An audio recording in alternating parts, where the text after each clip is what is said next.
doucement, il se redresse pour voir qu'est-ce que c'est. Il regarde d'un côté, de l'autre. Saviez-vous qu'en 2008, 43 des enfants d'âge préscolaire de l'arrondissement Saint-Laurent présentaient des vulnérabilités dans au moins un domaine de la maturité scolaire? La maturité scolaire est le degré de préparation des enfants pour l'école.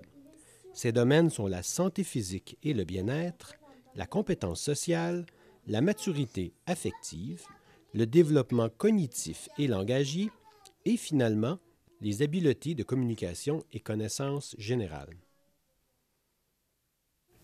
Alors la psychomotricité, c'est un outil important pour améliorer la maturité scolaire chez les enfants d'âge préscolaire.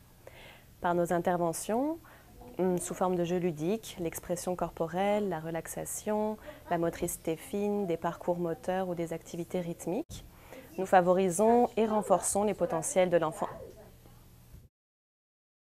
La période de 0 à 6 ans est une période clé dans le développement global de l'enfant.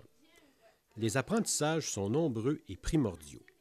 Les expériences motrices et sensorielles permettent le bon développement du potentiel de l'enfant. Alors la psychomotricité, ça peut aider les enfants qui ont des difficultés à l'habillement, à la marche, des enfants qui sont maladroits ou qui se cognent souvent, ou encore des enfants qui dessinent mal ou qui forcent trop quand ils dessinent.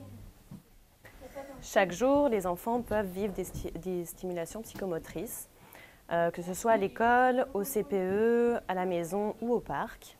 Et puis, on peut leur proposer des petites choses très simples, donc des jeux d'équilibre, marcher sur une ligne ou tenir sur un pied. On fait le flamant rose. Ça peut être des jeux de coordination, donc lancer, attraper une balle ou un toutou, pourquoi pas. Ou encore des activités de motricité fine, donc dessiner, jouer avec un ruban, des choses comme ça.